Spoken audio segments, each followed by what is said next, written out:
अच्छा, कहानी अगर लिखने की बात करें तो मुझे ये कहानी लिखना आसान लगता है। एक्चुअल जिंदगी से उठाए हुए कैरेक्टर्स होते हैं। क्या ये मसला ये है कि टेलीविजन एक मास मीडियम है और मेजॉरिटी चैनल्स मास कंटेंट प्रोड्यूस करना चाहते हैं? इस दैट क्योंकि मेन स्ट्रीम जो टीवी है उसका यही मसला है। वेब सीरीज जैसे होती है ना, वो उसमें कुछ और तरीके से आप चीज़ों को देखते हैं, आपके पास ऑडियंस पॉकेट्स बहुत बढ़ जाती हैं। कुल और आई थिंक कि आपने वो लिखना भी एक बहुत ब्रेवरी की बात थी, क्योंकि बहुत सारे लोग इसको डर जाते हैं इस टॉपिक पे बात करने से। फिर वो मज़हब का टॉपिक आ जाता है। वेब सीरीज आपने जो लिखी और आपने Z5 के लिए काम किया, आपको क्या लगता है कि Z5 ने बरसात जैसी कहानी क्यों चुनी? हेलो, हाय, अस्सलाम वालेकुम ladies and gentleman, this is मावा शजाज, you watching me on the expat. I am joined by somebody who has had a very strong, very powerful career. He has written dramas that have made you think, that have made you question society, that have made you question things around you. He has made dramas and he has written stories that have given us powerful, memorable characters such as Sasi in Or Angreza. We have seen him create a beautiful story in Badshah Begum. He has written a story that makes us question as Pakistanis in Nadan. He has written some extremely provocative ideas as well, and that I think is one of the great powers he has as a writer. He has overlooked at content. He has worked across the border. He's worked in Pakistan. He's worked in for a very known series, you may have seen it, called Mr. and Mrs. Shamim. We are so happy. One of my very good friends, a very talented writer, a voice for a society that is needed, साजी गुल। अस्सलाम वालेकुम साजी, कैसे हैं? वालेकुम अस्सलाम। How are you? बहुत अच्छा, और बहुत अच्छा लग भी रहा है आज। पहली दफा हम पॉडकास्ट में इकट्ठे बैठे हैं साथ। Yeah, this was a long time coming, Saji. I remember I interviewed you जब आपने और अंग्रेज़ा लिखा था। Back in 2017 मैंने आपका डॉन के लिए इंटरव्यू किया था, एंड आपने कहा था कि एज अ नेशन, वो हेडलाइन मुझे याद है कि as a nation we are addicted to self pity. और आपने उस वक्त और अंग्रेज़ा में जो ससी को लिखा था, मैं उससे शुरू करना चाहती हूँ। That's not a straight line, उसमें चलती ही नहीं है उस स्ट्रेट लाइन पे। वो जो लाइन होगी उससे परे हो जाएगी। अगर बिलाल अब्बास का कैरेक्टर, क्या जो उसका कासिम जो उससे इतनी मोहब्बत करता है, वो उससे मतलब उसको भी रिजेक्ट कर देती है, एक करियर की तरफ जो जाती है वो पूरा मैसअप हो जाता है।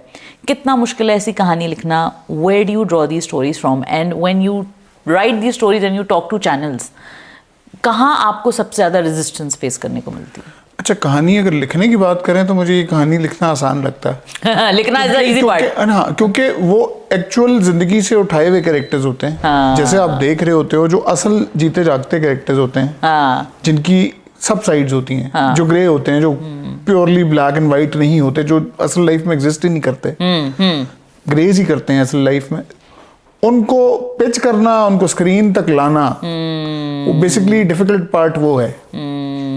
वो ज्यादा डिफिकल्ट चीज है। और ऊपर से अपने आप को टेलीविजन के लिए डम डाउन करना, वो बहुत मुश्किल काम होता है। क्या ये मसला ये है कि टेलीविजन एक मास मीडियम है और मेजॉरिटी चैनल्स मास कंटेंट प्रोड्यूस करना चाहते हैं? Is that the problem? ऐसा ही है, क्योंकि मेन स्ट्रीम जो टीवी है उसका यही मसला है। वेब सीरीज जैसे होती है ना, वो उसमें कुछ और तरीके से आप चीजों को देखते हैं, आपके पास ऑडियंस पॉकेट्स बहुत बढ़ जाती हैं वेब पे, और आपके फ्लेवर की और टेस्ट की चीज ढूंढता बंदा वहां तक पहुंच जाता है। लेकिन जो टेलीविजन है वो क्योंकि सिंगल पॉकेट है, और आपने एक प्री कंसीव्ड एक बनाया हुआ है कि जो हमारी जो एक देखने वाली है वो वाली ही है, और वो मैट्रिक पास ही है, उससे ऊपर पढ़ी लिखी होना मुनासिब नहीं है शायद उनके लिए। तो वो एक चीज होती है कि उसको जो चीज समझ आ जाएगी वो बनाओ। हाँ, मतलब उसमें कई ऐसी चीजें होती हैं जो मुझे लगता है कि वो उनको बहुत आराम से समझ आ सकती हैं। लेकिन जब कहीं चैनल या कंटेंट बैठता है बीच में,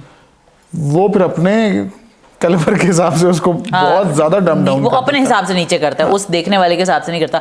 अच्छा, ये बताएं, न्यू राइटर्स आते हैं, मुझे बहुत सारे डीएम्स आते हैं, क्वेश्चंस आते हैं कि जी हम लिखना चाहते हैं। मैं खुद भी, I have been, you know the journey we have been on together. What is it? What would you say to somebody who wants to write for television? क्या करे वो? Steps क्या हैं? Steps सबसे पहले तो ये हैं कि एक ढिठाई की हद तक सब्र पहले अपने अंदर। मुझे पता था you will say this. I knew you were going to say this. क्योंकि इसमें आपका स्किल शायद इतना काम नहीं आता। हाँ। इस फील्ड में जितना आपका सब्र।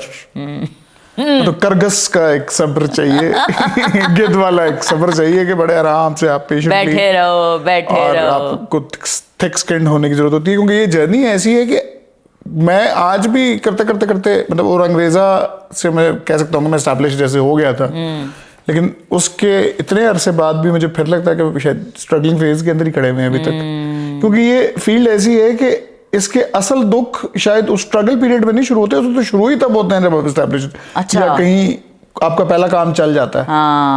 क्योंकि पहले कम से कम आप अपने दुख के साथ रिलेट कर सकते हो कि मैं स्ट्रगल कर रहा हूँ, मैं फंसा हुआ हूँ, मैं इस फेज में। जब उसके बाद आप चले गए उसमें बड़े राइटर बन गए। जैसे आपको ये कि मेरी शादी नहीं हो रही, जब आपकी शादी हो जाती है फिर जब आपको फिर होता है कि मैं अभी भी खुश नहीं हूँ। मोतीचूर का लड्डू हो गया ना, वो तो मोतीचूर का लड्डू हो गया कि क्योंकि ये बड़ा मसला है कि फिर आप करते करते जब आप एक स्टेटस पे एक लेवल पे पहुंच जाते हो, उसके बाद उसको सस्टेन रखना।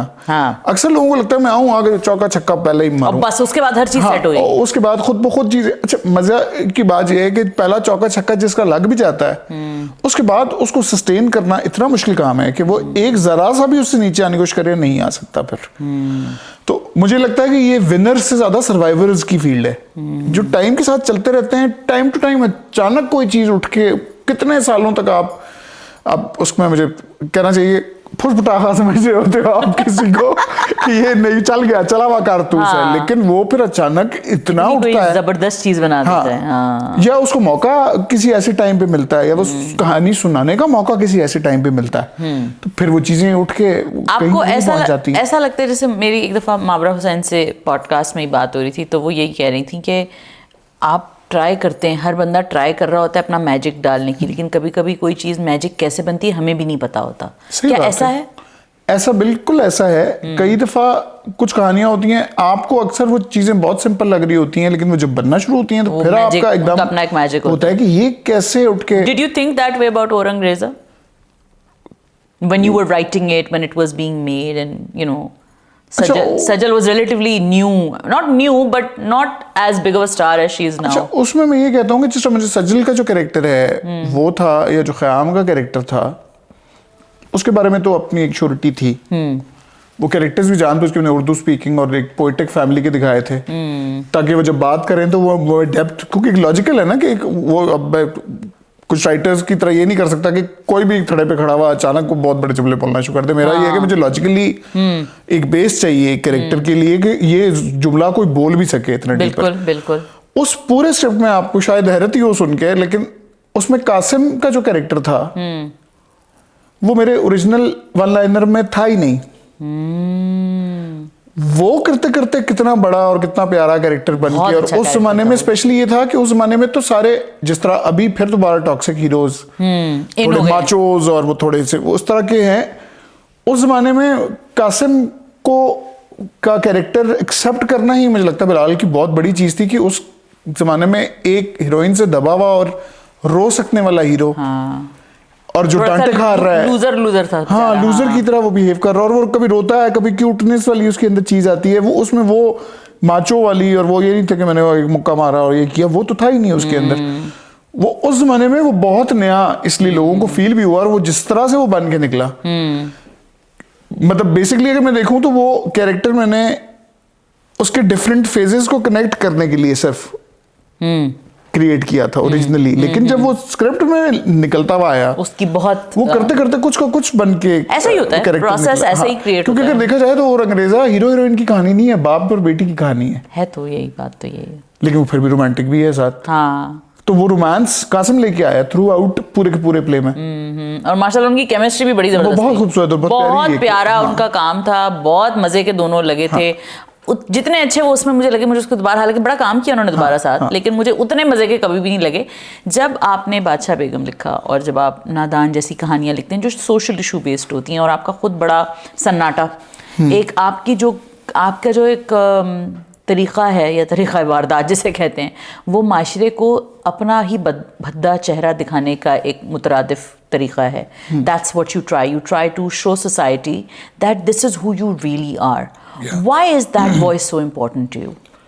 अच्छा, मुझे ये लगता है कि भद्दा चेहरा से ज़्यादा उसके अंदर ये चीज़ आ जाती है कि आपके अंदर दोनों साइड्स एक साथ एग्जिस्ट करती हैं।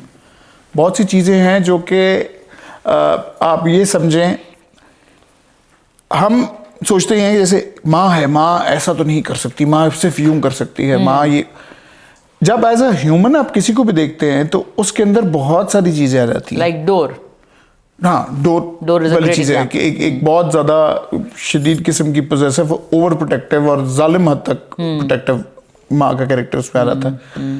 तो बहुत सी ऐसी चीज़ें टच करते हैं हम कि जिसके अंदर जो नॉर्मली लोग टच करते हुए फंस जाते हैं स्टीरियोटाइप्स के अंदर। कि नहीं, माँ नहीं ये कर सकती, बाप नहीं ये कर सकता। हाँ, मुझे वो नहीं अच्छा लगता कि आप जबरदस्ती एक स्टीरियोटाइप में किसी को फंसा दें। हर बंदे के अंदर हर साइड होती है, यिन यांग दोनों। हाँ, जो किसी का हीरो है वो किसी का विलन भी है। तो वो आप अगर खानदान में ही हो तो आप ननिहाल की कहानी सुनाएंगे, एक वर्जन बहुत अच्छा होगा, एक बहुत बुरा होगा। तो वो दोनों वर्जन है ना, को एग्जिस्ट करते हैं। तो इसी तरह हर इंसान के बहुत से साइड्स एग्जिस्ट करती हैं। मुझे ऐसे में ये होता है कि जब जिसको आप कहते हैं ना कि जैसी थोड़ी भद्दा चेहरा ही जिसको हम कह लें सोसाइटी का, बात ये है कि ये चीज़ हमारे इर्द गिर्द एग्जिस्ट कर रही है। हम ओवरलुक कैसे कर सकते हैं? मैं ये कहता हूँ कि एक बिल्कुल आम लाइफ की कहते हैं जी स्टोरी होनी चाहिए। जब आप बिल्कुल आम लाइफ की स्टोरी आप देख लें, आप पुरानी अपनी हिस्ट्री से उठा के देख लें, आप उन्हीं की कहानियां सुनते हैं जो कि इंपॉर्टेंट लोग थे, या उन्होंने कुछ इंपॉर्टेंट किया था, या कुछ ऐसा हुआ जो सुनने वाला था। मतलब कोई ऐसी चीज तो हो कम से कम कि एक इस किस्म की सिचुएशन से एक बंदा निकल के खड़ा होता है। तो फिर उसके अंदर कोई चीज, मुझे वो कहानी, मुझे जितना आप कहेंगे सिंपल कहानी है, मुझे कोई कहे कि आप लव स्टोरी लिख दे, मुझे कसम से मुझे बिल्कुल समझ नहीं आता कि लव स्टोरी क्या होती है। मेरा ये होता है ये कहानी है, कैरेक्टर्स हैं उसके अंदर। अब जो हीरो है और हीरोइन है वो दोनों अंडे में से कोई भी नहीं निकला हुआ। वो इंसान है, उनके इर्द गिर्द जारी बात है कोई ना कोई रिलेशनशिप होगा, कोई ना कोई बाप होगा, माँ होगी, वो होगा। आप इवन इंग्लिश की वेब सीरीज उठा के देख लें, जितनी बड़ी बड़ी है सब में, उसमें भी आके वो बाप बेटे, माँ बेटे की स्टोरी चल रही है, बहन भाइयों की आपस में राइवलरी, वो सब एग्जिस्ट कर रहा होता है। हाँ, मसला ये है कि आपने एक इशू उठाया, उसके ऊपर आप लेयर्स जो मर्जी क्रिएट करते चले जाएं। अब बीच में इसी तरह से मेरा एक था, जैसे इल्तिजा एक था। जी। अच्छा, वो था कि एक स्पेशल बच्चा अगर पैदा होता है तो फैमिली के साथ क्या होता है। अब वैसे अगर आप सुने तो ये लगता है कि जैसे कोई लेक्चरबाजी होगी बाकी, लेकिन उसमें ये है कि वो जो फैमिली का जो ट्रॉमा है उसके बीच में एक लव स्टोरी क्रिएट होती है कि दो लोग, क्योंकि उनका जो कॉम्बिनेशन है वो नेचर ने एक अजीब सी शक्ल में उनके सामने निकाल के खड़ा किया, तो वो कैसे एक दूसरे से दूर होना शुरू होते हैं। वो एक लव स्टोरी भी बनी, वो एक ट्रेजेडी स्टोरी भी बनी, सास बहू भी उसी के अंदर आ गया कि वो जो फैमिली में था, तो वो सारी लेयर्स तो उसमें आ गई। ये तो आपके देखने का तरीका है। Do you think it's because it's not what the story is but how it's told? Is that what it is? ऐसा ही है, क्योंकि अक्सर ये कुछ लोगों ने ज्यादती भी की है कुछ इश्यूज और टॉपिक्स के साथ। प्रोडक्शन हाउसेस के अलावा भी आम लोगों ने भी, आर्ट मूवी वाले स्टाइल में भी बनाने वालों ने, अच्छा, इवन थिएटर करने वालों ने भी अक्सर ज्यादती की है कि आपने जी ड्रग्स पे एक इशू उठाया, वो कहानी इतने गंदे तरीके से सुनाई। मसला ये नहीं है कि आपने इशू क्या उठाया, चीज ये है कि आपने उसको एड्रेस कैसे किया। अगर आपने उसको गलत एड्रेस कर दिया तो आपने आने वालों के लिए, बाकियों के लिए भी रास्ते बंद कर दिए उसके। या तो आपने इतनी बोरिंग तरीके से सुनाया, जैसे मैंने बेसिकली स्टार्ट किया था थिएटर से, ठीक है, थिएटर डायरेक्टर के तौर पे, और वो क्योंकि जारी बात है स्टूडेंट वाले उसमें था, एमसीए से पढ़े थे, वही पूरा माहौल सारा, वो लिखना खुद ही होता था, वो हो सकता और तो वो खुद ही लिखते थे, खुद ही डायरेक्ट करते थे बीच में। तो उसमें ये था कि मुझे इंटरेस्ट था लिटरेचर में, अफसानों में। तो मुझे ये होता था कि जब भी मैं अफसाना देखता हूँ टीवी पे तो मुझे वो इंतहाई बोरिंग लगता है, या मैं स्टेज पे देखता हूँ तो मैं इंतहाई बोर हो जाता हूँ। तो फिर यही हुआ कि अच्छा ये सुनाया गलत तरीके से जा रहा है, क्योंकि जो चीज पेपर पे लिखी हुई थी वो तो बुरी नहीं थी। हाँ, आपने उसको उसी तरह उठा के स्टेज पे रख दिया, वो अपनी इंटेंसिटी लूज कर जाती है चीज। ऐसा ही तो आप जैसे ही फॉर्मेट चेंज करते हैं किसी चीज का, तो उसके साथ आपको ऐड करनी पड़ते हैं कुछ चीजें ऐसी जो कि उसकी इंटेंसिटी को बरकरार रख सके। बहुत से जुमले ऐसे हैं जो मंटू ने लिखे होंगे, बाकी होंगे, जब आप उस स्टेज पे आके बोल रहे होते हैं या किसी कॉन्टेक्स्ट में बोलते हैं तो उसका वो इम्पैक्ट नहीं आता, या उल्टा इम्पैक्ट आ जाता है, क्योंकि पेपर पे आप चीजों को किसी और तरह देखते हैं। बिल्कुल। स्टेज के ऊपर वो बिल्कुल किसी और तरीके से हो जाता है आपकी ऑडियंस के साथ। इसमें एक वाकया बताता हूँ बीच में कि एक है गुरमुख सिंह की वसीयत, ठीक है, एक अफसाना था। वो हम लोगों ने को 5 कलम से मंटो एक बनाया था एनसीए में, और वो काफ़ी बड़ा अच्छा, उसने हमें रिस्पेक्ट भी बड़ी दी, जगह जगह पे शेडो और वो मिला के। उसमें एक था गुरमुख सिंह की वसीयत। गुरमुख सिंह की वसीयत के अंदर ये था कि एक बंदी है मुसलमान जो कि ईद आने वाली है, ईद के चांद नजर आ गया हुआ है और उसको पार जाना है। उसका फौलेज ज़्यादा बाप पड़ा हुआ है और उसको अब समझ नहीं आ रहा कि मुझे कौन लेके जाएगा। तो अचानक सिख आता है जिससे वो डर जाती है कि कोई बलवाही आ गया। तो वो आके उसको सवैयां देता है। वो ये कहता है कि मेरे बाप पे बड़े एहसानात थे आपके फादर के, तो उनका अब देहांत हो गया। वो हर साल ना सवैयां लाते थे ईद पे, तो मैं आपके लिए सवैयां लाया हूँ और उनका देहांत हो गया। अच्छा, अब वो लड़की क्योंकि वो मुसलमान है और ये मंटू ने ही लिखा हुआ है अफसाने में, तो वो कहती है कि खुदा सरदार जी को जन्नत नसीब करे। अच्छा, अब जुमला तो यही है। अच्छा, जब हम स्टेज पे बोल रहे हैं, वो इंतहाई पीक पॉइंट पे हमारी परफॉर्मेंस पहुंची होती थी, उधर लोगों की हंसी निकल जाए कि खुदा सरदार जी को जन्नत नसीब करे। क्या क्योंकि अब ज़ाहिर है मुसलमान लड़की तो यही कहेगी। वहां पे फिर मतलब ये गुस्ताखी करनी पड़ी कि हमें एक छोटा सा वर्ड ट्वीक किया, वो था कि खुदा सरदार जी को स्वर्ग नसीब करे। जैसे ही वो ये बोलती थी तो वो लाफ्टर खत्म हो गया। तो कुछ चीजें जो नहीं काम करती जब आप स्टेज के ऊपर जाके वो कर रहे हो, तो चाहे उसकी सेंस कुछ भी बन रही हो, तो यही चीज जो है ना उसको फिर कैरी करना, उसको लेके चलना, वो यही था कि आप बस जिस भी मीडियम में जा रहे हैं, मैं जो कहानी स्टेज पे सुना रहा हूँ वो मैं टीवी पे उठा के वही स्क्रिप्ट नहीं लगा सकता। मुझे टीवी के लिए वो टाइम स्पेस का शिफ्ट आएगा, वो उस तरह से मैं नहीं सुना सकता कि 1 घंटे वो बोले जा रहे हैं जुमले। इसी तरह जब मैं टीवी पे जाता हूँ, टीवी से जब मैं वेब में जाता हूँ या फिल्म पे जाता हूँ, तो वही कहानी मैं बिल्कुल किसी और तरीके से सुनाऊंगा। आप गलती ये करते हो कि जब आपने एक चीज उठाई, आपने उठाया मुद्दा टॉक शो का और उसमें बना दी फिल्म और उसमें किए अपने शौक पूरे। लोग करते हैं वो, तो उससे ही होता है कि अच्छे अच्छे टॉपिक जैसे ड्रग्स पे जैसे ही कोई बंदा बात करता है तो आपको यही आता है कि वो एक बेटा होगा, वो इस तरह से गली में पड़ा हुआ होगा, फिर माँ जाएगी, फिर वो कहेगी कि नहीं ये तो बड़ी बड़ी बात। इस तरह से कहानियां आप नहीं सुना सकते। ऑडियंस, आज की ऑडियंस तो बिल्कुल भी नहीं पकड़ी जाती उस पर। फिर ये है कि जब नादान आया, नादान में फिर उसको घुमा के करते करते करते कि वो किस तरह से प्रोवाइड होती है और कैसे वो यूज होती है। फिर एक बंदी है जो कि उसके खिलाफ बोल रही है और उसी के सर मत जो हाँ जहां से वो डिस्ट्रीब्यूट हो रही होती है वो उसके साथ पड़ जाती है। तो कहानी की परतें हैं, वो एक एक परत आप किस खूबसूरती से खोलते हो, बिल्कुल, और किस जगह खोलते हो, कहाँ किस मुद्दे को किधर लेके आते हो, वो पूरी चीज है। मॉब लिंचिंग पे भी वो बेसिकली मॉब लिंचिंग पे वो मनजोगी भी उसी पे था, तनमन नीलो नील भी उसी पे था। बिल्कुल मेरा क्योंकि बिल्कुल मिड में था। अच्छा, मनजोगी जो था वो बेसिकली जहां पे खत्म हो रहा था उधर से मॉब लिंचिंग का नोट सेट होता था कि हाजी मॉब लिंचिंग जी। मेरा था मिड में। हाँ। अच्छा, मैं उस पॉइंट पे आ गया था क्योंकि जाहिर तक कहानियां डिफरेंट लोग लिख रहे थे। हाँ। ये बाकी सुल्ताना आपा करवा रही थी, लेकिन जाहिर तक मेरा पूरा नोट ये था कि मैंने वो पूरा मॉब लिंचिंग कवर करना है। क्योंकि जैसे मुस्तफा अफरीदी ने बाद में तनमन नीलो नील में बिल्कुल आखिर में जाके मॉब लिंचिंग का सीन पे वो गए, कोई मतलब किसी और तरह से कहानी सुनाते। मेरे साथ मसला ये था बीच में कि मेरी कहानी शुरू ही और करते करते इस चीज पे आनी है कि मॉब लिंचिंग का जो फिनोमेना है ये क्या है। वो मुझे फिर एक एक एपिसोड में वो चीज पूरी खोलनी पड़ रही थी कि मॉब लिंचिंग स्ट्रक्चर बेसिक, हाँ, स्ट्रक्चर कैसे होती है, उसको इंस्टिगेट कौन करता है, बेनिफिट कौन ले रहा होता है, फंसता कौन है, जो कि ज्यादा आउटस्पोकन जैसे हीरोइन दिखाई हुई थी, बार वो फड़क के बोल देती है, उसको बाप भी कहता है कि समझदार वो नहीं होता जो कि हर बात बोल देता है। समझदार वो होता है जिसको पता हो कि मैंने कहा क्या नहीं बोलना और क्या बात करनी है और क्या नहीं बोलना। बिल्कुल। तो वो उसकी एक एक परत खोलते खोलते खोलते खोलते तो वो काफी इस हिसाब से डॉक्यूमेंट्री वाला मेरे ऊपर सिचुएशन फंसी हुई थी, लेकिन ये है कि काफी हद तक वो बहुत अच्छे तरीके से लोगों ने उसको पसंद भी किया। नहीं, बिल्कुल। और आई थिंक कि आपने वो लिखना भी एक बहुत ब्रेवरी की बात थी, क्योंकि बहुत सारे लोग इसको डर जाते हैं इस टॉपिक पे बात करने से। वो ऐसे ही है क्योंकि फिर वो मजहब का टॉपिक आ जाता है और बहुत सारी चीजें। तो इस चीज में यही है कि आपने कितना कल्चरल सेंसिटिविटी के साथ और कल्चरल सेंसिबिलिटी के साथ किया। आपने नहीं हम सब कुछ दिखा देंगे, हाँ, हम सारी बात कर लेंगे। हाँ, वही वाली बात हो गई कि नो एंड आप अगले के लिए बंद कर देते हैं ना रास्ता। हाँ, बिल्कुल ऐसा। अब इसी वो आपको मैं क्वेश्चन करने का मौका नहीं देना, मैं पहले ही खुद ही उसमें पहुंचे जा रहा हूं। वो चीज ये है कि जैसे फॉर एग्जांपल मैं कहता हूँ मिसेस एंड मिस्टर शमीम जी, अच्छा उसी के साथ चला था बरज़ख। बिल्कुल। मैंने खुदा का शुक्र अदा किया था कि बरज़ख हमारे बाद चला, क्योंकि अगर मिसेस मिस्टर शमीम से पहले वो चल जाता तो वो बंद हो जाता। हाँ, क्योंकि धूप की दीवार ने पहले बंद कराया था एक दफा, उसको ऐप जो बैन हो गई थी उसकी वजह से।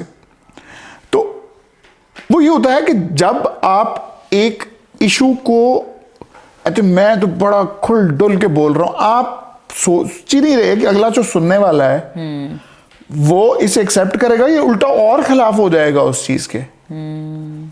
ठीक है, मतलब चीजें आपने हल्की हल्की परतों में खोलनी है, सुनाई, उनको किस तरीके से एड्रेस किया, अपने सोसाइटी में आपने एग्जैक्टली उन्हीं कैरेक्टर्स को लाके खड़ा किया जो कि लोगों के लिए रिलेटेबल है, वो जो जानते हैं। मतलब यही है कि नजर आपकी आसमान पे हो लेकिन पांव आपकी जमीन पे होंगे, क्योंकि वो रिलेटेबल तब रहेगा जब आपको असल लोग नजर आएंगे, अपने आसपास का कोई बंदा आपको। उसमें हाँ, connect करता नजर आएगा। आपको जरा शमीम की एक फैमिली है, वो सारी फैमिली ऐसी है जो कि आपने वैसे लोग देखे हुए हैं, वैसी माँ देखी हुई है, वैसी बहनें देखी हुई हैं। शमीम जैसे बहुत सारे कैरेक्टर्स आपने नॉर्मली अपनी लाइफ में देखे हुए ही हुए हैं। तो वो ये नहीं है कि कोई बहुत अजीब सी फिक्शनल सी किसी जगह पे आपने एक कहानी को जाके खड़ा कर दिया या कहानी का वर्ल्ड ऐसा क्रिएट कर दिया कि आप, एक तो कहानी बहुत ऑफ बीट और ऊपर से वर्ल्ड भी उसका बहुत ही ऑफ बीट। हाँ, तो उससे ये होता है कि फिर उसमें गलती फिर ऑडियंस की नहीं होती, फिर गलती फिर आपकी है कि आपने एक इशू उठाया और आपने ये समझा ही नहीं कि इस कहानी को इंटरेस्टिंग बनाने के लिए मैंने बात क्या करनी है, मैं करना क्या, ये कनेक्ट कैसे करूंगा मैं इस कहानी को। अच्छा ये बताएं साजी कि वेब सीरीज आपने जो लिखी और आपने Z5 के लिए काम किया, आपको क्या लगता है कि Z5 ने बरज़ख जैसी कहानी क्यों चुनी? जब मिस्टर शमीम था, एक झूठी लव स्टोरी, एक और झूठी लव स्टोरी, जो भी था उसका नाम, बड़ी अच्छी कहानी थी। I really loved it. Abdullapur का देवदास बहुत अच्छी है। And I think that Ek Jhoothi love story was one of the best things that Umaira has written. मैं तो उमैरा के कामों में उसको कहती हूँ कि it's one of the best things she is written. It's so incisive, it's so beautiful. What happened with Z5? Why? और कुछ तो हद तक तो एक Z5 का प्रॉब्लम ये भी रहा कि पॉलिटिक्स का शिकार हो गया। तो क्या मसला क्या हुआ? उनके बहुत सारे, अभी उनके पास कुछ और भी प्रोजेक्ट्स हैं जो आई डोंट नो जब तक ये पॉडकास्टर होती है वो आएंगे या नहीं आएंगे। क्या मसला क्या है? अच्छा, एक तो जो वो मुल्क के सिनेरियो वाली बात है।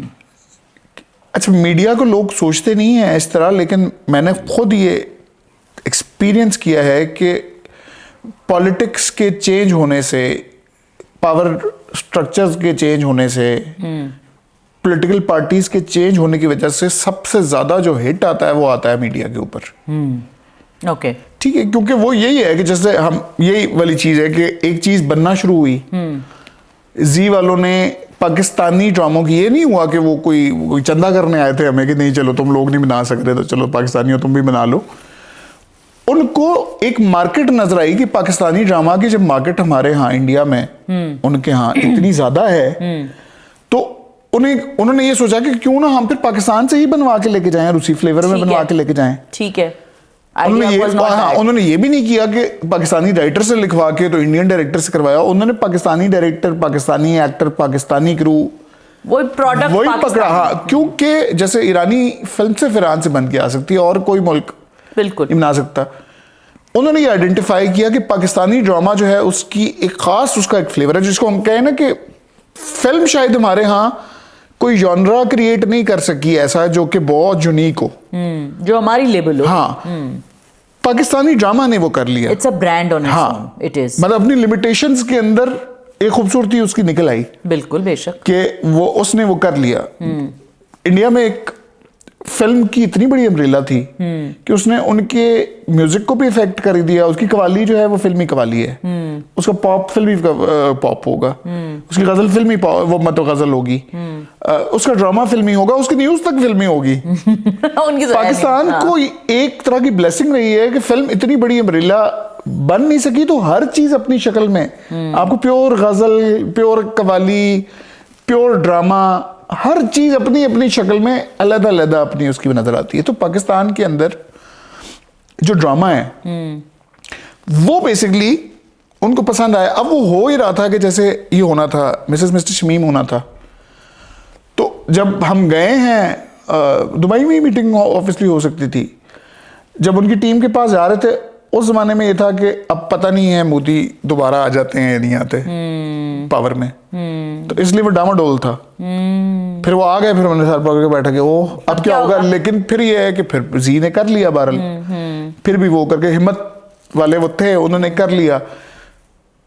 फिर ये हुआ कि पाकिस्तान के अंदर वो जी की ऐप जब आई तो वो धूप की दीवार के अंदर जो कंट्रोवर्सी उनको लगी कि जी पाकिस्तानी और इंडियन फौजियों के बच्चे आ गए वो, तो मिसेस शमीम के आने से पहले ऐप ही बंद हो गई। मुझे याद है। फिर उसके बाद ये यूट्यूब पे जब रिलीज हुआ तब पाकिस्तानियों ने देखा है। जी बिल्कुल। 2 साल के बाद देखा है। बिल्कुल बिल्कुल। और उस वक्त तक मैं हेड ऑफ कंटेंट के तौर पे काम कर रहा था क्योंकि चैनल में, तो उस वक्त तक मैं लिख भी इतना कुछ नहीं खास रहा था, तो मैं यही था मैंने कि चलो खुदा के शुक्र है कि इस टाइम पे हाँ कोई स्क्रीन पे कोई चीज आ गई बीच में और वो हो गया। अच्छा, मजे की बात यह है कि जब हम लोग इनकी टीम से मिले भी थे तो उन्होंने स्पेसिफिकली कहा था कि आपका ड्रामा पाकिस्तानी ड्रामा लगना चाहिए, मतलब आपकी वेब सीरीज पाकिस्तानी ड्रामा के करीब रहे। और ये खूबसूरती थी इस बात की, मुझे अच्छी लगी थी चीज कि उन्होंने कहा कि अपना पाकिस्तानीपन, बॉलीवुड बनने की कोशिश मत करो। हाँ, बॉलीवुड नहीं बनना। और ये चीज हुई कि अगर आप गौर करें कभी उनके पेज, अब तो खैर वो इतना उसका रन नहीं हो रहा, लेकिन उनकी जब पब्लिसिटी भी चल रही थी तो वो मिसेस शमीम के जुमले अलहदा से ऑडियोज भी लगाते थे, क्योंकि उनको उर्दू की बुनत खूबसूरत लगती है, उनको अच्छी लगती है उर्दू।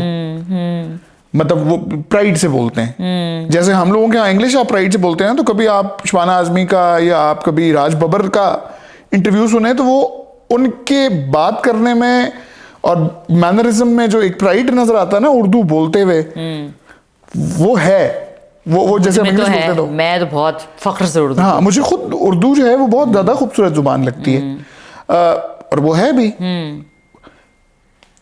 जो थोड़ा सा मसला बीच में आता है वो ये था, जब मैंने चुड़ैल्स देखा था तब भी मैं थोड़ा सा शौक हुआ था, मुझे जो ब्रीफिंग मिली थी वो चुड़ैल्स जैसी नहीं थी। अच्छा, लेकिन मुझे अच्छा बहुत लगा था वो। I think it was very well made. हाँ, लेकिन मुझे ये पता था कि ये वन ऑफ है। इसके बाद मतलब ये मजीद आप इस तरह, क्योंकि वो इंडिया का टच उसमें इंडियन वेब सीरीज वाला, वो इंडियन नेटफ्लिक्स वाला बहुत ज्यादा था। फिर कई दफा ये हुआ है कि जिन लोगों के पास फिल्म बनाने का मौका आया या वेब सीरीज के वसाइल थे जिनके पास इतना, उन लोगों ने आइडियाज इंग्लिश में सोचे और उसको उन जुमलों को ट्रांसलेट कर दिया। उर्दू जुमले की अपनी एक बुनत है। बिल्कुल। कभी भी इंग्लिश जुमले को जब भी आप ट्रांसलेट करेंगे उसका जेनेसिस ही नहीं है, वो नहीं होगा। वो जेनेसिस ही नहीं है उस जुमले का। जैसे एक दफा एक जमाने में मैं एक गाने देख रहा था, उसके नीचे ना सब टाइटल्स आ रहे, तो उसमें आया कि बना लूं तेरे लिए पलकों का शामियाना, वो मौसम है आशिकाना, कि वो उसमें आया बना लूं तेरे लिए पलकों का शामियाना, तो उसके नीचे लिखा हुआ आया I will make tent of eyelids for you. तो बहुत चंगेज खान वाला जुमला है, साइको डेक्स्टर वाले फील्स आ गए ये तो। हाँ, वो कुछ हो जाता है। या वो इंग्लिश को जुमला अगर कोई टाइटैनिक में था कि oh my Lord the iceberg, वो इतना बोलता है, तो उसमें आप अचानक हिंदी में करते हैं वो हे भगवान बर्फ का तोता। ट्रांसलेटेड चीज का पता चलता है कि ट्रांसलेटेड है। अब गजनी मूवी थी, गजनी मूवी के अंदर कई जगह पे जुमले होते थे ना, अब जबकि वो काफी दफा होते तमिल में होके फिर जाके हिंदी में आई थी, लेकिन जो चीज किसी और जुबान में सोची हुई है आपको जुमले में पता चल जाता है कि ये जुमला उर्दू का नहीं है।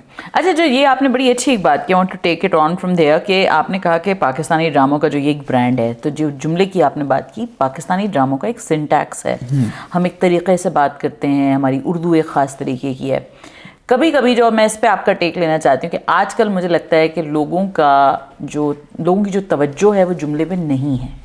हम कोई भी एक्टर पकड़ के ले आते हैं, वो किसी का अंकल का बेटा है या कुछ भी है, क्या है, आपका भी बेटा काम कर रहा है, आपके बेटे ने भी एक्टिंग की है, उसकी ज़बान पे आपका कितना आप वर्क करते हैं या आप उसको इनकरेज करते हैं कि देखो बेटा ये जुमला ये नहीं होता, तुम इसको ऐसे बोलो, तुम इसको वैसे बोलो। और पाकिस्तानी ड्रामों के हवाले से जो हमारा लैंग्वेज है, जब आप अपना कुछ लिखा हुआ सुनते हैं ना, कभी कभी कोई एक्टर आगे बोल गया था और आप कहते हैं या अल्लाह ये क्या किया इसने। बहुत अच्छे बहुत बड़े एक्टर गलत प्रोनाउंस कर जाते हैं। और वो बंदा बिल्कुल एक्सपेक्ट नहीं कर रहा होता कि ये क्या हो गया, आपकी अपनी आंखें फटी रह जाती हैं कि ये क्या था, ये क्या हो गया। लेकिन वो होता है, क्योंकि कई दफा ये होता है कि हमारे बहुत सारे एक्टर्स हैं जो रोमन में फिर करवाते हैं उसको, स्क्रिप्ट को। जी, मैंने सुना है। और वो जब वो होता है तो वो फिर कुछ का कुछ हो जाता है। वैसे शमीम में भी मेरे साथ एक अजीब सा हो गया था कि बड़ा खूबसूरत एक जुमला था कि शमीम मुझे कीचड़ से ऐसे उठा लाया जैसे कमल का फूल के, मतलब वो एक देशभक्त है ना कि कीचड़ में खिलता है कमल का फूल। तो सारी गंदगी के बावजूद उसने मेरी शफाफियत देख के मुझे उठा लिया। अब वो क्योंकि इंडियंस थे आगे से पढ़ने वाले, तो उन्होंने देखा नहीं। अच्छा, वो रोमन में लिखा हुआ था, अब रोमन में तो मैंने कीचड़ ही लिखा हुआ था। अब जब इधर किसी ने उसको किया तो उसने उसको कछार कर दिया। तो वो प्रोमो में भी आया कि जैसे वो कछार में से कमल उठा के लाता है, कछार में से कौन कमल उठा के लाता है, और वो मेन प्रोमो में भी लगा हुआ था। अब मैंने तो वो बुधा वाला, क्योंकि जाहिर बात है इंडियन ऑडियंस भी है, पाकिस्तानी ऑडियंस भी है, तो उसमें कई जुमले ऐसे हैं जो कि दोनों की सेंसिबिलिटीज को टच करते हैं। तो वहां पे वो बुधा का रेफरेंस आता है कि जगह बुधा कहता था कि ऐसे रहो दुनिया में जैसे कीचड़ के अंदर कमल खिलता है, कि वो अपनी खूबसूरती बरकरार रखता है, अपनी शफाफियत बरकरार रखता है उस कीचड़ के अंदर भी। तो वो चीज थी। जहां तक बात रही मेरे बेटे की, तो वो मुझे बिल्कुल भी कोई प्रोफेशनल नहीं समझते, मुझे सिर्फ अब्बू समझते हैं। अब्बू ही होते हैं। सिर्फ अब्बू होते हैं जिनसे अब्बू साजी कुल नहीं है। अच्छा, वो अब्बू भी एक जेंजी के अब्बू, अच्छा, जिनकी बात तो जेंजी ने बिल्कुल नहीं सुनी और बिल्कुल ना पसे पुश डाल देनी है आगे। तो वो बहुत सी उसका ये होता है, तरीका भी होता है कि मैं एक बात कह के छोड़ देता हूँ, शुरू में रिएक्ट करता है, फिर थोड़े अरसे बाद वो प्रोसेस करना शुरू करता है उसको कि ये बात की थी। तो वो उसका एक तरीका है अपना। तो मैं कहीं ये नहीं कहूंगा कि मैं, जब मेरे पास तुम हो मैं या बाकी था, कि मैंने जुमले उसको याद कराए हों या कुछ और किया हो। वो नदीम बेग जो हैं उनका, और मुसद्दिक जो था मोंटी, अब जो डायरेक्टर है माशाल्लाह बहुत अच्छा डायरेक्टर है, वो इसका असिस्टेंट था, वो ये लोग इसके साथ काम करते रहे और उसने कर लिया। चीज के अंदर नेचुरली आई हैं कुछ चीजें, मतलब उसका जिस तरह से ये होता है कि एक्टिंग को वो इसमें ये समझ रहा होता है कि एक्टिंग तो ऐसी पता नहीं क्या किया होगा मैंने या क्या नहीं किया, लेकिन वो होता ही है कि एक चीज नेचुरली अंदर से आ रही होती है कि आप पिक कर लेते हैं, आप उसको उस वक्त रियलाइज नहीं कर रहे होते कि आप क्या कर गए हैं। कुछ अरसे बाद जब आप स्टडी करना शुरू करते हो फिर आपको समझ आता है कि अच्छा मेरे अंदर ये चीजें खुद ब खुद है। हाँ, अभी छोटा है, है भी छोटा अभी। अच्छा साजी, ये बताएं, हमारा ड्रामा हो गया ग्लोबल, पहले भी था लेकिन उतना नहीं जितना अब है, thanks to social media, YouTube and everything. However we are still not on any OTT platform that can lead to sometimes the limitation of the breadth of the content, कि वही सास बहू वाली कहानी, डोमेस्टिक प्यार मोहब्बत, छोटे बच्चों की प्यार मोहब्बत, ऑल ऑफ दैट। आपने जब कहानी आपने मिसेस एंड मिस्टर शमीम वाली लिखी, तो आपने इसको एक OTT पे लेके गए आप, और वहाँ पे उसको वो जगह मिली, वो ऑडियंस मिला जो शायद मेन स्ट्रीम TV चैनल पे यहाँ पे कहीं नहीं मिलता पाकिस्तान में। अब आप ये बताएं कि इसमें दो मसले हैं, एक तो ये कि हम इसमें कैसे इस चीज़ को इंश्योर करें, या आपके ख्याल में क्या होना चाहिए, what should channels do, what should OTT platforms do, why don't they come to us in your opinion? I have an answer for this, I know why they're not coming, but chale, let's hear your take. Also, my second thing is that some of our channels have taken on that Star Plus format, and audiences rejected it to a big extent, but still some of that part of that pattern वो somehow कहीं ना कहीं penetrate किया हुआ है हमारे ड्रामे के अंदर। तो उससे क्या छुटकारा मिलेगा, या we are stuck with it? Because I don't like that format at all. Like, I think India makes fabulous movies, amazing, brilliant movies, but TV is not their game. TV is our game. So what's your take? इस पे मेरा जो take है ना, और जो मेरा opinion है वो ये है कि आप चाहे डिजिटल के लिए कोई चीज़ बना रहे हो, चाहे आपका यूट्यूब पे बहुत बड़ी ऑडियंस इंटरनेशनल आ गई हो, लेकिन बेसिकली वो बनाया TV के लिए ही जा रहा है ड्रामा जो है।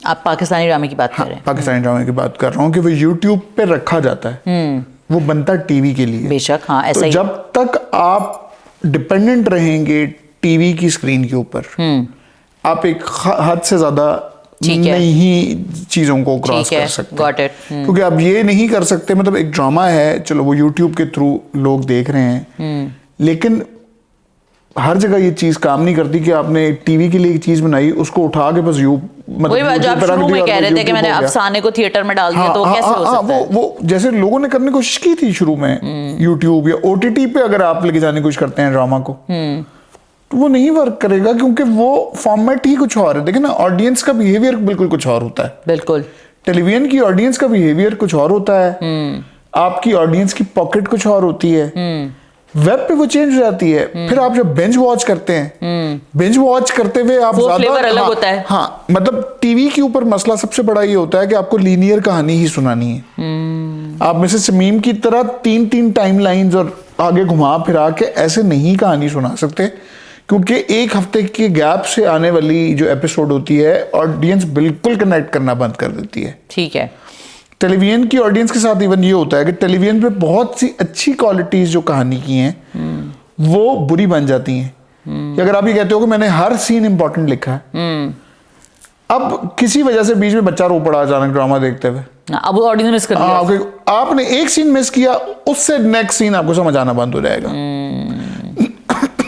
Excuse me. तो वो उसमें मसला ही आ जाता है कि आपकी जो ऑडियंस है टेलीविजन की, उसको आपको बीच में जब फिलर सीन्स जब चल रहे होते हैं जो आपको वैसे बुरे लग रहे होते हैं, या जैसे आप इंडियन टीवी का मजाक उड़ाते हैं कि जी पहली एपिसोड देखो, स्वामी देव को पूरी कहानी समझ आ गई, लेकिन वो उसकी आयरॉनिकली वो उसकी क्वालिटी बन जाती है, वो उसकी ऑडियंस वैसी आगे उसकी ऑडियंस कहीं से लूज नहीं होती।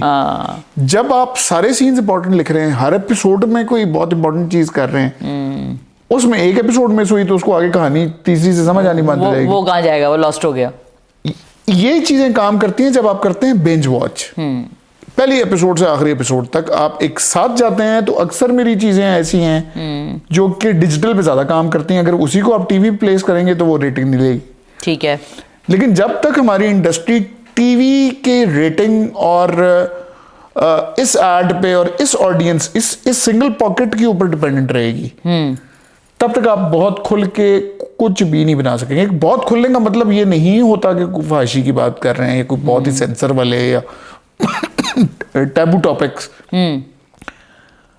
खुल के मतलब ये है कि आप डिफरेंट चीजों में जा सकें। ठीक है। पंचायत है अमेज़न को, कुछ बहुत अमेजिंग काम हुए हैं। बिल्कुल। वो है, और बहुत सारी ऐसी वेब सीरीज थी जिसके अंदर कोई ऐसी चीज नहीं थी जो कि कोई रेटेड हो या कुछ और हो। पाकिस्तान में ये मसला भी हुआ कि जब शुरू में आई वेब का कॉन्सेप्ट आया, तो लोगों के जहन में ये था कि गाली हो और कोई न्यूडिटी हो तो ये वेब होते हैं। जबकि ये था कि असल में कहानी नॉन लीनियर कहानी, कहाँ पे आपकी जो शॉक वैल्यू जो उसकी है कहीं जाके, उसका हुक पॉइंट्स कहाँ पे बन रहे हैं, कहानी कैसे घूम के नॉन लीनियर घूमती घूमती कहाँ से कहाँ जोड़ रही है, ये खूबसूरती थी। ऐसा आपको लगना शुरू हो गया था जैसे आप किसी जमाने में नॉवेल्स पढ़ते थे कि नॉवेल में कहीं से कहानी शुरू हुई है, फिर वो बैकग्राउंड में गई है, फिर वो अभी आई, फिर वो अचानक फिर एक बैकग्राउंड में जाती है, फिर अचानक एक और बंदा, पाताल लोक बहुत बड़ी एग्जांपल है कि एक कहानी चलना शुरू होती है, फिर सारे कैरेक्टर्स की हर एपिसोड एक एक बंदे को लेके आती है, उसकी भी जर्नी यहाँ तक कैसे आई है, जैसे नॉवेल्स में होता था। तो एक तरह से किताबों को प्रॉपरली अगर आप कहो कि, और जो विजुअल बुक्स की शक्ल में वो ओटीटी नहीं किया बेसिकली। और वो जो खूबसूरती थी नॉवेल की, और हमारा जो स्पेशली एक स्टाइल है, उसको कहा नहीं जाता उस तरह से इतना खुले, उस तरह से नहीं बोलते, लेकिन हमारा बड़ा इम्प्रेशनिस्टिक एक स्टाइल है उर्दू अफसाने का और उर्दू के नॉवेल का इस्तारा इस्तेमाल करना, खास सेमेंटिक्स है। वो एक खास तरह का है। वो मैंने जब पढ़ना शुरू किया है इंटरनेशनल लिटरेचर और बाकी चीजों की और ये लिटरेरी मूवमेंट्स के बारे में, तब मुझे अंदाजा हुआ कि उर्दू तो सारा का सारा अफसाना ही इस्तारा पे और उसके ऊपर बिल्कुल इम्प्रेशनिस्टिक है। बिल्कुल। लेकिन हमारा ग्रास्प इसलिए नहीं हो पाता कि बहुत सारे राइटर्स जो हैं वो ये जानते ही नहीं है कि ये भी कोई मूवमेंट है या ये इधर से होके आया है। जबकि मैं अगर पुराने अपने उनको देखूं, मैं इशफाक अहमद को देखूं, बानो कुदसिया को देखूं, कुदरतुल्लाह शहाब वगैरह को भी देखूं, मैं मुमताज मुफ्ती को देखूं, और बहुत सारे बीच में जो है अब्दुल्ला हुसैन जो हैं उनको देखूं, उनका वो पढ़ते हुए, क्योंकि मैंने लिटरेरी मूवमेंट्स पढ़ी हैं, तो मुझे पता चल जाता है कि इनका तो एक्सपोजर तो सारी दुनिया के लिटरेचर तक था। बिल्कुल। और उनको पता था कि वो क्या लिख रहे हैं। बिल्कुल। और इस ऑडियंस के लिए उसको कैसे लेके अपने कल्चर में लेके इंटीग्रेट कर पा रहे हैं, उन सारी स्टोरीज को। तो वो सारी चीज उसके अंदर थी, इसलिए उसकी एक वैल्यू है। अभी हमारे साथ ये बहुत बड़ा मसला हुआ है पाकिस्तानी के साथ कि जब हम बाहर की मूवी करते हैं या बाहर की कोई स्टोरी किसी और चीज करते हैं तो हमें उसको इंडिजनाइज करना नहीं आता। इंडियंस इस मामले में बहुत समझदार और स्किल्ड हैं। आपको ओमकारा देखते हुए कभी ओथेलो का शायद जन्म में वो नहीं आएगा। वो ये जो जितनी है, हैदर है, हेमलेट से वो बनी हुई है और बहुत सारी चीजें कि उनको इंडिजनाइज करना आ गया। इकोनॉमी की बुक लिखेंगे, हाँ वो इकोनॉमिक्स के ऊपर बुक लिखेंगे तो वो अपने स्ट्रक्चर के अंदर उसको करके आप बताएंगे। हमारे साथ ये हो गया है कि कंटेम्प्रेरी को और वेस्टर्न को हमने ना आपस में मिक्स कर दिया है। हम समझते हैं जो वेस्टर्न है वो कंटेम्प्रेरी है। कंटेम्प्रेरी नहीं होती है हर चीज। मिर्जापुर में कौन से अंग्रेज दिखा दिए हैं उन्होंने, लेकिन आपको कंटेम्प्रेरी पन नजर आ रहा है ना। हमारी ड्रामा में ये होता है कि हमें गोराई दिखाना पड़ेगा। हाँ, वो अंग्रेज दिखाने के लिए, या हीरोइन है अगर मॉडर्न है तो वो फिर बहुत ही पहनेगी तो फिर ही होगी मॉडर्न। तो ये कुछ चीजें हैं जिनका प्रॉब्लम है। अभी ज्यादा जो OTT का प्रॉब्लम है उसमें एक ये चीज भी आ जाती है कि हमें DTH की ट्रेनिंग नहीं मिली। जो एक DTH वाला एक सिस्टम बीच में आया था इंडिया में, पाकिस्तान में वो आ ही नहीं पाया। वो इतना अरसा गुजर गया कि ऑब्सोलीट हो गया वो। Digital to home you mean? हाँ, मतलब उसके अंदर ये होता है कि आप खुद सब्सक्राइब करके खुद चैनल्स का कुछ का पे करके उसको अपने पास, जो नेटफ्लिक्स वाला मॉडल है। इसकी वजह से हमें क्या नुकसान एक हुआ, वो ये हुआ कि हम मुफ्ताखोर रह गए कि हमें जो डाल दोगे हम देख लेंगे। वो फिर होगा एड डिपेंडेंट। जो एड डिपेंडेंट है तो फिर सारी बात है उसकी एक खास तरह की एक डिजिटल ट्रांसफॉर्मेशन की नहीं ना जो इंडिया ने की। बिकॉज हम लोगों ने नेटफ्लिक्स को वो पेनिट्रेशन दी नहीं जो इंडिया ने अपनी मार्केट में। अभी बहुत बड़ी मार्केट, ये भी बहुत बड़ी बात है। वो ये भी मसला है ना कि देखें OTT प्लेटफॉर्म खाली इंटरनेशनल तो नहीं है। इंडिया के अपने अंदर कितने OTTs हैं, बेइंतहा, सो मेनी। पाकिस्तान के अंदर क्यों नहीं और OTT का बन पाता? क्योंकि हमने अपनी ऑडियंस को ट्रेन ही नहीं किया कि 75 रुपए पर मंथ पे करके देख लो। वो उस पे भी तैयार नहीं होंगे क्योंकि फ्री कंटेंट है। हाँ, YouTube पे ही आने का इंतजार करेगा हर कोई। इसलिए आपके अपने पास भी तो कोई OTT प्लेटफॉर्म नहीं है कि जहां पे किसी चीज को आप लगा सके। बिल्कुल ऐसे कोई हैं भी तो बहुत ही रेयर हैं और वो भी सर्वाइव किसी तरीके से कर रहे हैं। एक्वायर्ड चीजें भी चला रहे हैं। है भी नहीं। हाँ, उसमें हो रहा है कि ओरिजिनल कंटेंट उनमें कोई भी ज्यादातर नहीं बना रहे। वो एक्वायर्ड ही फिल्म्स उसके ऊपर चलती हुई नजर आएंगी, ड्रामाज आपको उस पर चलते हुए नजर आएंगे जो एक्वायर्ड है। अगर आपको नेटफ्लिक्स या कहीं और कोई एक्वायर्ड पुराना चलता हुआ पाकिस्तानी कोई प्ले किसी हद तक कभी नजर आ जाए तो वो तो एक्वायर्ड होती है। ओरिजिनल तो वो फिर भी नहीं है। नहीं, कमीशन तो नहीं। जब तक वो ओरिजिनल नहीं होगी तब तक मतलब वो फ्लेवर आ ही नहीं पाएगा जो आप एक इंटरनेशनल ऑडियंस के लिए सोचते हो। अब जो बच्चे हैं संग समेट लो जैसे आ रहा है तो मैं बहुत दुआ गो हूं कि खुदा करे कि वो हिट हो। एक बंदे के लिए जब एवेन्यू खुलता है तो वो सबके लिए खुलता है। बेशक बेशक बेशक। मिसेस मिस्टर शमीम वगैरह भी जब आए थे और ये जब 5-6 इकट्ठी आई थी उस टाइम पे उन्होंने की थी, उसकी अच्छी बात ये थी कि उससे पहले हमारे पास, क्योंकि हमारे जो डायरेक्टर्स थे वो सारे थे ज्यादातर ड्रामा के, फिल्म के बहुत कम लोग थे, तो हमारे पास डायरेक्टर के पास भी वो पोर्टफोलियो एलेक्सा पे और उन चीजों पे शूट किया हुआ इतना होता ही नहीं था कि हम, क्योंकि नेटफ्लिक्स या अमेजोन जितने भी हैं ये सब आपसे एक टेक्निकल शीट मांगते हैं। वो 50-50 पेजेस की बाइबल होती है पूरी, जिसके अंदर वो पूरा का पूरा होता है कि क्या आपने करना है। तो राइटर से ज्यादा ये मसला ये था कि आपके पास टेक्निकल वो चीजें होती ही नहीं थी। इन ZEE5 की इन वेब सीरीज की वजह से हमारे पास वो चीज आई, ठीक है, फिर वो उन्होंने अपने हाथ लगाई, वो वहां पे चली। तो इसका मतलब ये है कि देखिए पाकिस्तान के अंदर तो सीधी बात है कि नेटफ्लिक्स भी होगा या बाकी होगा, उसके खुद भी नेटफ्लिक्स यही कहता है कि आपके पास अकाउंट्स ही इतने कम है, इतने ज्यादा लोग तो है ही नहीं हो, या एक लेते हैं तो उसमें 26 बंदे उसको शेयर करना शुरू कर देते हैं। तो उनकी असल मार्केट जो है, क्योंकि बहुत ज्यादा बड़ी मार्केट है इंडिया की, तो उनका इंटरेस्ट ये होगा कि जो इंडियन ऑडियंस जो देखेगी, तो पाकिस्तान से भी वो वही चीज लेना चाहेंगे जो कि इंडियन ऑडियंस देख रही होगी साथ। पाकिस्तान को वो मार्केट के तौर पे उस तरह से नहीं देखते, कंसिडर नहीं करते। तो इन चीजों का बहुत इफेक्ट होता है। Can that change? Is there a way to change this? बस ये है कि आप कोशिशें करते रहे। ये बहुत बड़ी चीज़ है कि जैसे पाकिस्तान है उसके बहुत स्टार्स हैं ड्रामाज के लोग जो पहले जो पॉलिसीज अब बन गई हैं उनसे पहले भी बहुत से फिल्म्स भी बहुत मेजर करके आए हैं बाकी। तो हमारे पास बहुत से ऐसे स्टार्स हैं जिनकी बहुत बड़ी मार्केट इंडिया में है। अगर आप वो कास्ट अगर हुए भी हों और आपकी जो स्टोरी का स्टाइल जो उनको अच्छा लगता है वो आप अगर करना शुरू कर देते हैं तो आपकी ग्लोबल ऑडियंस आपको मिल जाएगी। ये सिर्फ इंडिया की बात नहीं, पूरे साउथ एशिया में, आगे बांग्लादेश में, श्रीलंका में बहुत बहुत आगे तक वो चीजें जो उर्दू समझते हैं। हाँ, उर्दू समझते हैं। फिर कनाडा है, डायस्पोरा आपका इतना बड़ा डायस्पोरा है, बहुत बड़ा है। तो वो तो सारे ही देखते हैं। हाँ, वो सारे देखते हैं। उर्दू का आपको फायदा ये भी हो जाता है कि वो पंजाबी वाला उर्दू किसी हद तक समझ लेता है, उर्दू वाला पंजाबी किसी हद तक समझ लेता है, हिंदी भी हो जाती है। जहाँ पे हिंदी, पंजाबी या ऐसी कोई भी जुबान बोली जाती है वो सारे आपका ड्रामा समझ सकते हैं। मार्केट खुल जाती है, आपकी मार्केट खुल जाती है वहाँ पे, क्योंकि वो समझ लेते हैं कि आप क्या बोल रहे हैं। ये बताएं कि जब हम आगे अपने आजकल के ड्रामे, तो मुझे लग रहा है कि कुछ ना कुछ अलग बनाने की कोशिश कर रहे हैं। जैसे मोम्मा बड़ा इंटरेस्टिंग चल रहा है।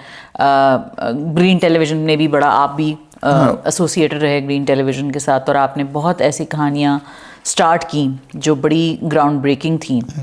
टेल अस अबाउट दैट, जो आपने कहानियाँ क्रिएट की। ग्रीन का जो एक फेज़ आया था और लोग बड़ी तारीफ़ करते हैं ग्रीन की कि जी इन्होंने बड़ा अच्छा काम किया। जो कुछ ग्राउंड ब्रेकिंग ऐसे ड्रामे थे जो आज तक, काबली पुलाव इज़ वन ऑफ देम, फरार, जेंटलमैन, ये आपने प्रोजेक्ट्स देखे। उस वक्त क्या थॉट प्रोसेस था और क्या बाकी चैनल्स अब इससे इंस्पायर हुए हैं आपके ख्याल में?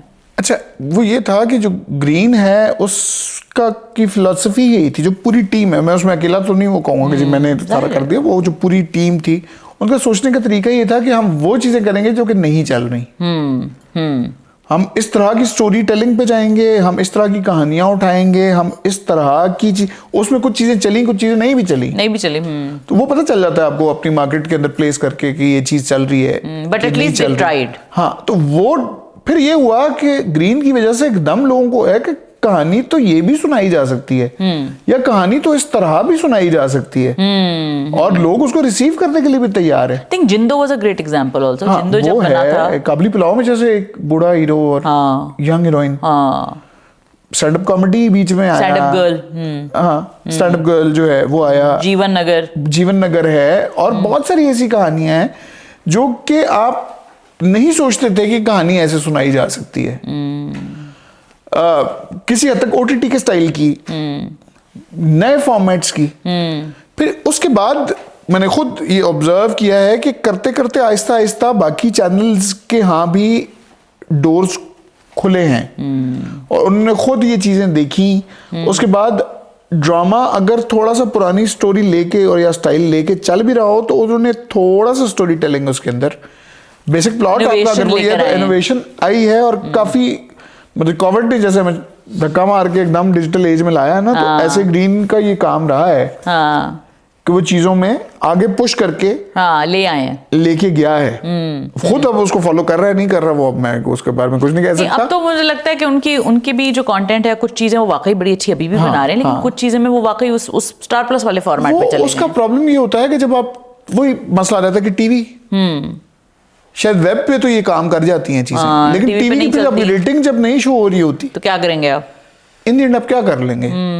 और आपको लगता है कि सारे चैनल्स का इवेंचुअली सेम थॉट प्रोसेस होता है, या कोई ऐसा है जो आप, कोई टीम जैसे सुल्ताना सिद्दीकी ने जो किया तनमन नीलो नील, मंजोगी और नादान में, दैट वाज ब्रिलियंट।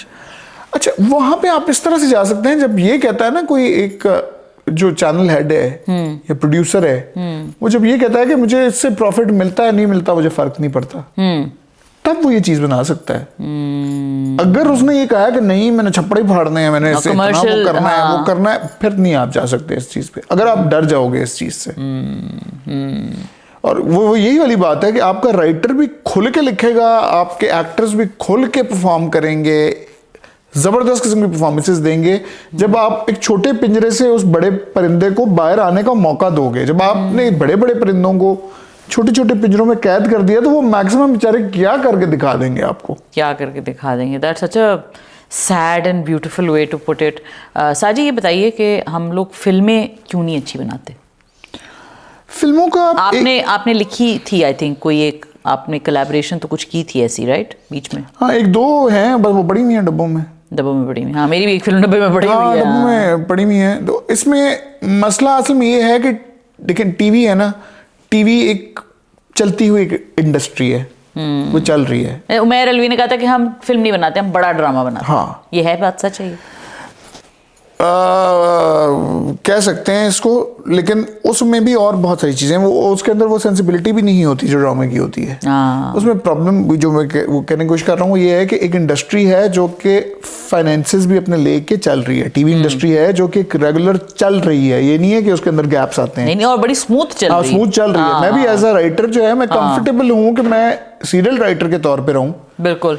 मैं जब भी फिल्म के लिए गया हूँ, क्योंकि वो एक मुसलसल चलती हुई इंडस्ट्री नहीं है, ज्यादातर ये होता है कि शौक पूरे करने के लिए लोगों ने चीजें बनाई, शौकिया कुछ बना लिया, शौकिया हुआ। फिर उसके अंदर हुआ कि जी अब एक्टर है तो उसके शौक पूरे हो रहे हैं, डायरेक्टर के शौक पूरे हो रहे हैं। अगर आप शौक पूरे करते रहेंगे तो फिर आप शौक में ही रह रहोगे आखिर में। फिर ऑडियंस शौक हो जाएगी। हाँ, क्या है? हाँ, एज अ राइटर भी ये होता है कि जिस ड्रामा की हमारी क्वालिटी की एक बहुत बड़ी वजह जो है वो हमारे राइटर्स हैं। वहाँ पे राइटर का नाम भी बनता है, राइटर को खुल के मतलब एज अ किंग परफॉर्म करने का मौका भी मिलता है सीरियल में। फिल्म के साथ ये हो जाता है कि फिल्म इंडस्ट्री का भी कुछ ऐसा ही है। जो नए भी आ रहे हैं, जो बहुत मॉडर्न बड़े कंटेम्प्रेरी वाले भी आ रहे हैं, अच्छे हैं, वो भी होंगे, हैं मतलब अपनी जगह पे, लेकिन वहाँ पे ट्रीटमेंट ही राइटर के साथ बहुत बुरा होता है। वो ऐसे होता है कि तुम तो बस एक टाइपराइटर, वो टाइपिस्ट हो, तुमने आना है और मेरे शौक पूरे करने हैं, फिर उसके शौक पूरे करने हैं। तो वो ये पूरी दुनिया में ही है कि फिल्म राइटर का मीडियम समझी ही नहीं जाती, डायरेक्टर का या एक्टर का मीडियम समझी जाती है। तो वो ना क्रेडिट्स प्रॉपर मिलते हैं उसके अंदर, ना बाकी चीजें इस तरीके से होती हैं। फिर शौक किसने पूरा किया तो कर लिया, ऊपर से आप मेन स्ट्रीम में फंसे हुए हैं। फिल्म का तो प्रॉब्लम ही है पाकिस्तान के अंदर कि एक ही मेन स्ट्रीम है, उसमें ही आपने पैरेलल मूवी भी लगा देनी होती है। अब जब आपको पैरेलल मूवी उसके ऊपर जाके लगा देंगे तो वो कैसे काम करेगी?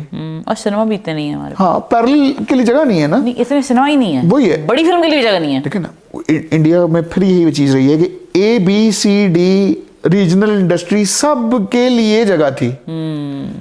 तो आप अगर C क्लास की मूवी को जबरदस्ती A क्लास वाली जगह पे लगा के उसको प्रेजेंट करेंगे तो वो फेल ही होगी ना। ऐसा ही। तो फिर पैरेलल को भी आप जबरदस्ती मेन स्ट्रीम पे नहीं लगा सकते, वो ज्यादती वाली बात ही है फिर भी कि आप मुकाबला क्यों आप करेंगे एक पैरेलल मूवी का जाके मेन स्ट्रीम के साथ। तो उसके अलग एवेन्यूज हैं, तो वो एवेन्यूज हमारे पास होने चाहिए असूलन, क्योंकि हर तरह का जो जॉनरा है या हर तरह कोई पैरेलल की है, कोई इंडी सिनेमा है, कोई मतलब इंडिपेंडेंट वो है, बाकी है। हमारे साथ बस ये प्रॉब्लम है कि वो एक ही सिनेमा, वो एक तो सिनेमा स्क्रीन इतनी कम है और उसमें लग जानी है, तो वो कदर खोने वाली बात है। ऐसा ही है कि किसी एक चीज की कोई अच्छी भी बना देगा तो वो फेल हो जाएगी, फिर बॉक्स ऑफिस में फेलियर जुड़ जाएगा उसके साथ। एक क्लासिक चीज जो बन सकती थी उसके साथ एक बॉक्स ऑफिस फेलियर का भी एक टैग जुड़ जाएगा। तो इस तरह के बहुत सारे मसाइल हैं। जैसे इवन कनाडा में, मैंने अमेरिका में डॉक्यूमेंट्रीज तक सिनेमा में लगती हैं, आप सोचें। हाँ हाँ, तो वहां पे है ना, मतलब चले ना चले लेकिन लगती जरूर है। हाँ, लगती है ना। तो यहाँ पे तो आप इमेजिन भी नहीं कर सकते कि ऐसा कुछ हो सकता है। यहाँ पे ड्रामास लग जाते हैं। हाँ, फाइनली अब फर्स्ट एपिसोड जो है। हाँ। लेकिन चलो सिनेमा को किसी हद तक वो कर तो देते हैं, मतलब सपोर्ट कर देते हैं, ले आते हैं। On a parting note, what would you say to the audiences who are watching your dramas in specific manner? आपसे कुछ certain expectations, मेरी तो एटलीस्ट होती है एसोसिएट के साजी का ड्रामा है तो ये चीज़ तो होगी इसके अंदर।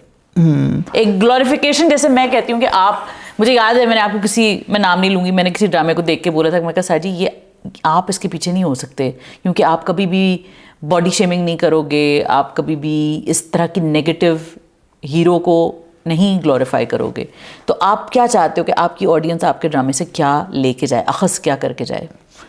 मुझे ये लगता है कि मेरी ऑडियंस मेरे ड्रामे से इंसानियत सीख ले। Well said. इंसानियत ही सबसे ज़्यादा खूबसूरत चीज़ है। इंसानियत जो है वो आपको मज़हब में भी अच्छा करेगी, अपने आपके अपने करियर्स में भी अच्छा करेगी, आपके प्रोफेशंस में भी अच्छा करेगी, आपकी सोसाइटी को भी अच्छा करेगी। इंसानियत किसी चीज़ के ख़िलाफ़ नहीं होती।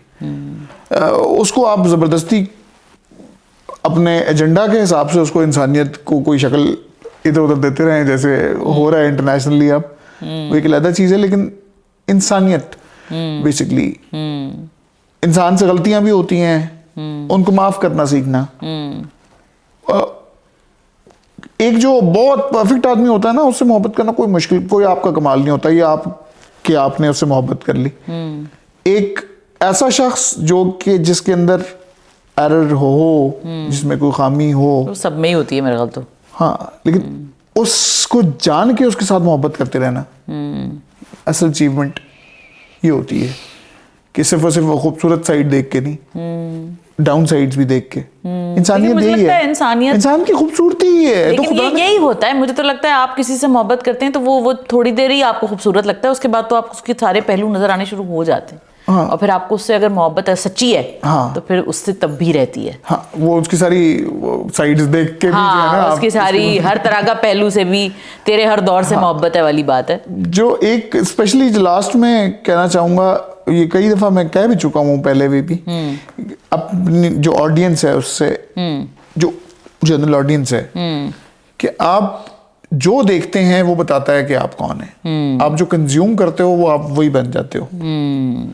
तो आप कंज्यूम करते हुए भी किसी भी कंटेंट को, अभी तो हम मजाक में शक्ल में जी ये देखो कितना ये है वो, अभी तो मुझे लगता है बहुत सारी चीजें मजाक उड़ाने के लिए पॉपुलर हो रही हैं जो सोशल मीडिया पे चल रहा है। ऐसा ही है कि आप जिस चीज को गालियां दे सकते हो उसको आप हिट कर रहे हो और पॉपुलर कर रहे हो। बदनाम अगर होंगे तो क्या नाम, आप सोचें कि आप उसको देख रहे हो सिर्फ इंजॉय करने के लिए, सार्केज्म उस पर करने के लिए, लेकिन आप उसको कंज्यूम भी कर रहे हो, तो आपके बारे में भी वो चीज बता रही है कि आप कौन हो। तो चीजों को कंज्यूम करने के लिए, सिर्फ शुगल के लिए नहीं करें।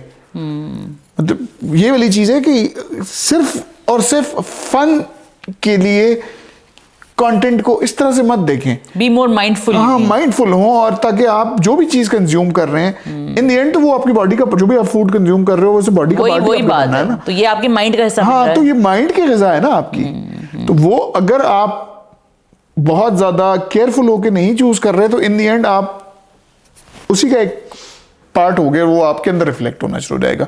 तो बस ये है कि मतलब मुझे ये लगता है कि आपको सोच समझ के चीजें देखनी चाहिए। अब तो आपके पास जब वेब पे चले गए हैं, अब तो आप ये नहीं कह सकते कि टीवी पे जबरदस्ती किसी ने कुछ चला दिया। वेब पे तो आप खुद चूज करके देख रहे हैं। अब तो स्क्रॉल कर सकते हैं आप।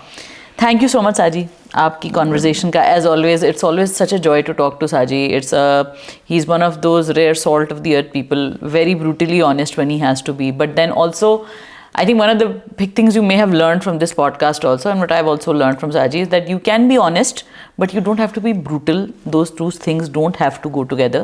And the very important message that he gave is a message of humanity. Saji, I wish you all the best. And all the best to Shees as well.